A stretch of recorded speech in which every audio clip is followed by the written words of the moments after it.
I will now move to the Mayor's report for the period of April 15th through 29th, 2013. First, I have to open up the Mayor's report by saying during that period I was missing for approximately half of it, so I want to thank members of Council and Administration for pitching in while I was away and covering some of the events. I can tell you since my return, it has been a very busy time in Thompson, and that's usual for spring, and that's great to see. Some of the events that I've been able to attend over the last week or so, last Monday night, April 22nd, the Volunteer of the Year Awards were held at the Thompson Regional Community Centre. Very pleased to see the ceremony taking place at the Community Centre. And I want to acknowledge Councillor Byer, who served as the MC for that event. Councillor Collada was also in attendance.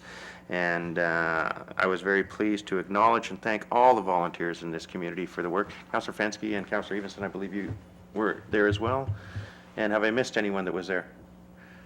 Okay. And I had the opportunity to thank all volunteers in the community, and of course we always have a nomination for Volunteer of the Year, and this year I was very pleased that Fred Palmer was the recipient of the Volunteer of the Year, and it recognized Fred's outstanding contribution to the community, not just over the last year, but I think over the many, many years that he's been involved in a variety of different organizations. So again, very pleased, and I want to extend our appreciation to the Rec Community Services Committee, but also to the Recreation Department, Mr. Burrows, for handling it, and it was a great event.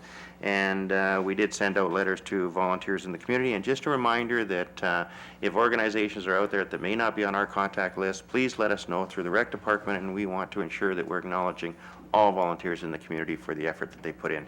Thompson's a great community, as I say many, many times, and it is because of the commitment of our volunteers. On Tuesday, April the 23rd, along with the city manager, I had the opportunity to attend a retirement reception for Gord Wakeling, hosted by the Community Economic Development Fund Board of Directors, and I was very pleased to present Gord a small token of appreciation from the city of Thompson for his ongoing support and contributions to the city, not just as the general manager of the Community Economic Development Fund, but also as a volunteer in our community. And I did note that, or it was noted that you know, one of the real contributions of the fund was that they have maintained their head office in Thompson, despite the pressures and the opportunities to move that head office. They maintained that head office, and they actually built a head office in this community. And I think a lot of that was attributable to Gord's vision for CDF in northern Manitoba. On Thursday, April the 25th, I did have an opportunity to travel to Winnipeg and participate along with Mayor Sam Cates from the City of Winnipeg and a number of other mayors from the larger municipalities in Manitoba in a media conference where it was highlighted that 10 mayors from the province of Manitoba, the larger municipalities, have jointly drafted a letter to Premier Selinger indicating our disappointment with the province of Manitoba in implementing the 1% increase in the provincial sales tax, and specifically in targeting those monies into the coffers of the provincial government and largely for infrastructure, which is the authority of the provincial government.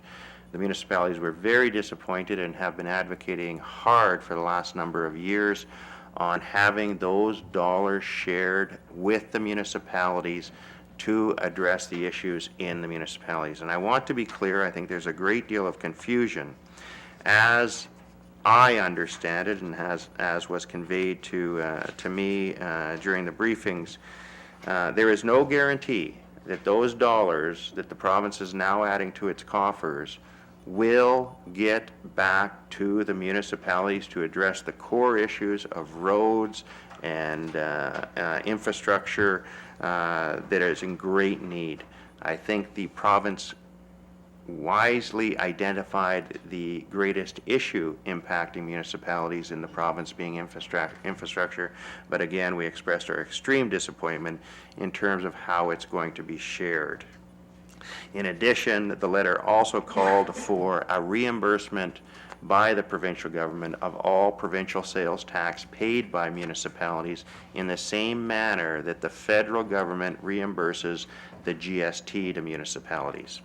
I want to acknowledge and thank Mayor Sam Cates from the City of Winnipeg for taking the leadership over the last couple of months in terms of bringing the municipalities together, and also for having the City of Thompson at the table and really providing us an opportunity to share some of the expertise and some of the accomplishments that we've been able to do with respect to infrastructure and infrastructure funding, which is unique in the country in terms of our Municipal Revenue Act with the group.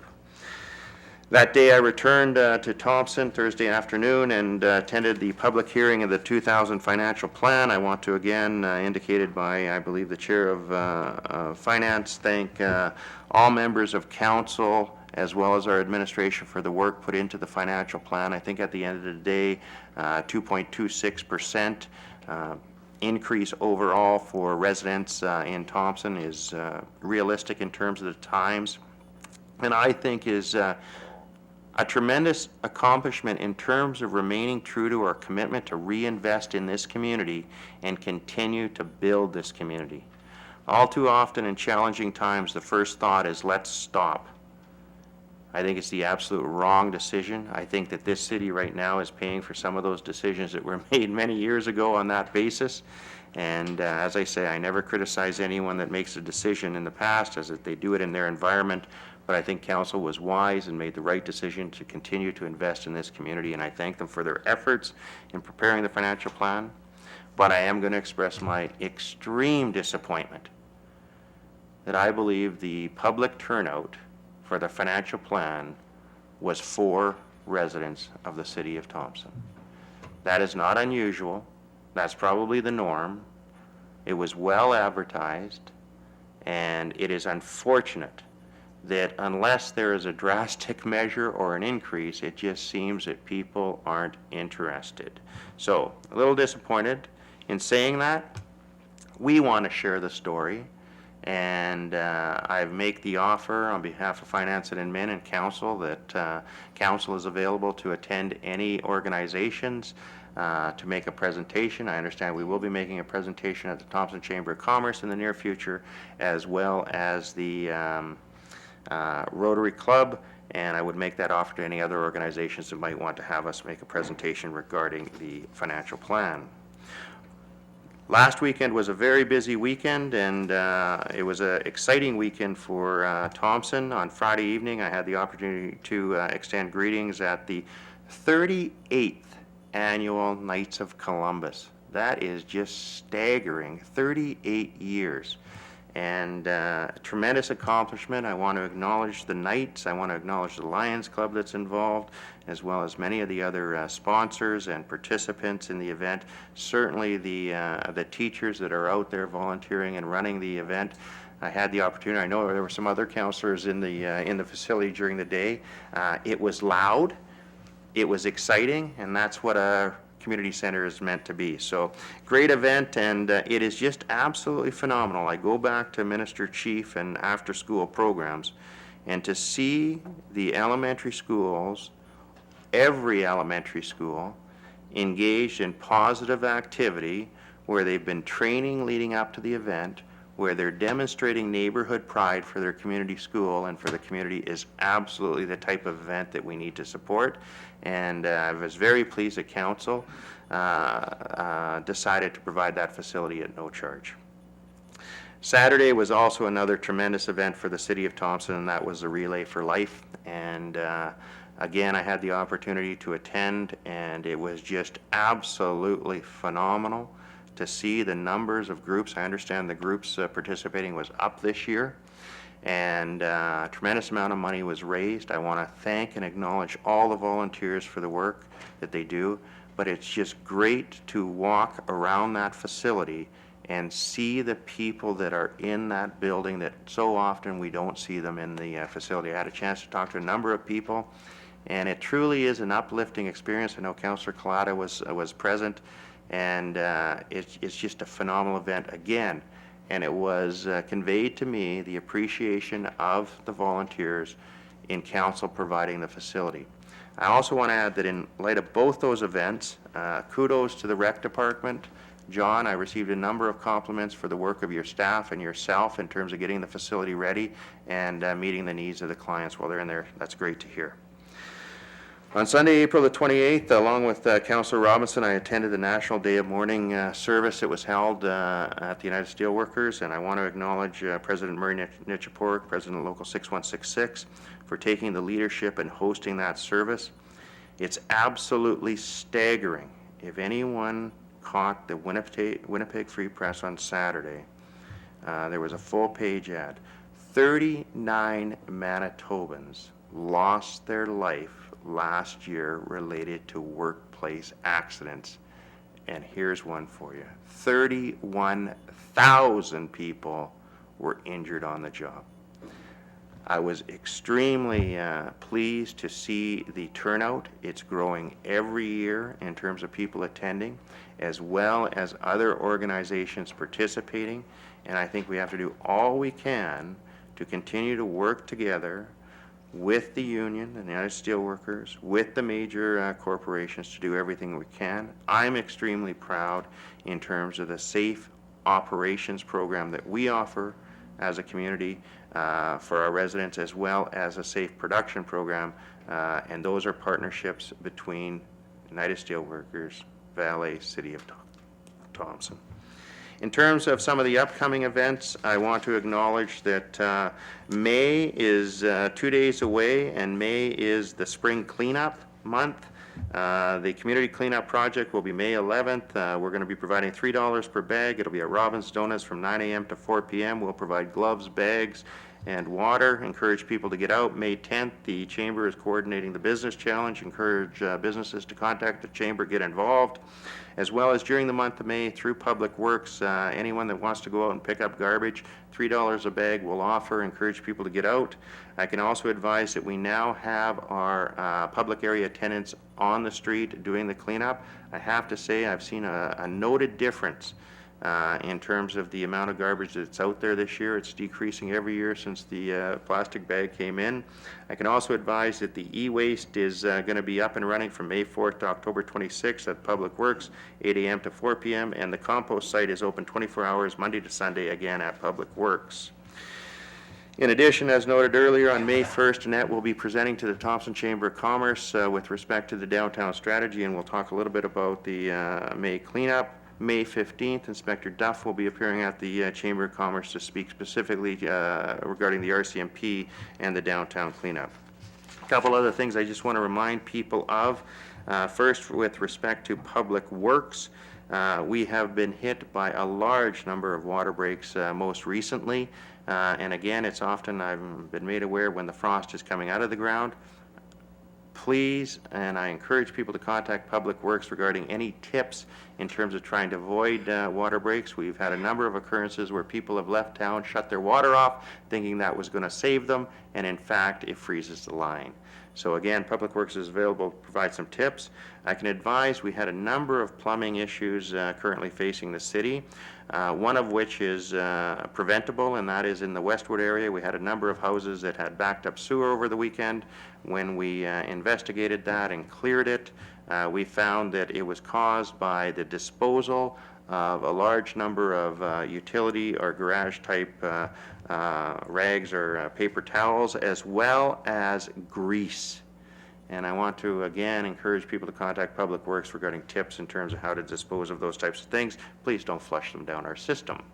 The other one is we have a big problem at Selkirk and Mystery Lake Road. There's a lake there right now. It's not our desire from a recreational point of view, but I can tell you that the sewer mains have collapsed on both sides of the street there, and we will be digging that likely in the next few days. It's going to cause a major disruption of traffic, but we need to get out there because each day, especially with freezing thawing, it becomes an issue. We will be on that this week. Storm sewers. Thank you, Gary. The other one is just from a recreation department, a couple, one issue and then one good note. It's been made aware that we're having an issue with ATVs in the community. Council a number of years ago passed the bylaw to allow access points for both snowmobiles and ATVs. We did that to try and work cooperatively with people in the spirit of the type of community and fostering those sports. However, we are having, and it's been raised, that we're having concern with some operators, especially of the ATVs, ripping up some of the public areas in terms of the landscaping, as well as not abiding by the rules. And I want to remind people that ATVs are covered by the Off-Road Motor Vehicle Act, I believe is correct, Mr. Sepitelli, and the RCMP will be enforcing that. Lastly, encourage people, the rec department, I know it's been out there, but is now producing, I believe, a monthly newsletter, and encourage people to get it. I saw the first version in April. It's great, and appreciate the efforts of the rec department. I believe that is all that I have to update on the mayor's report, but I'm open to any other members of council who may have attended events while I was away. Councilor Frendi and then Councilor Robinson. Thank you. I was asked to, since I was in the area at the UCN grand opening in the PAW, so I represented the city, and they celebrated the grand opening of the library, the Oscar Lathland Research Library, a child care facility, and housing similar to the housing that we have here. There was a ribbon cutting during the day and an open house in the evening, and I think in total about 1,000 people made their way to the UCN campus in the PAW. And just one thing, a research project that is taking place in Thompson, there's a community forum on May 1st asking people to come share their life experiences living in Thompson, creating a community history timeline. And that's at the Manitoba Métis Federation building, the old Elks Hall for some people. That's May 1st, 6:30 to 8:30. Just wanted to get that out into the public. Thanks. Councilor Robinson. As you mentioned, I was at the Day of Mourning on Sunday. It was very appreciated, the people that were present, including our MLA and our MP. And it was also a joint effort by the company and the union. On another note, I want to bring up a concern that's been troubling me for a while, that we have double lane traffic on our Thompson Drive all around the city. I'm quite concerned that people come up to the lights, somebody is on the inside lane, and somebody chooses to pass on the right. It's a matter of time before somebody gets run over and gets hurt. So I caution the public that passing on the right is illegal in Canada. You cannot overtake on the right. And for safety's sake of our public, especially our youth in this community, many youth are crossing the road not knowing that somebody may zoom by on the inside lane. So I would caution our public to please abide by the traffic rules and look out for our youth. Thank you. Any further comments? Then one last reminder, CHTM trade show this weekend, again at the Thompson Regional Community Center. With that, I would entertain a motion to adjourn.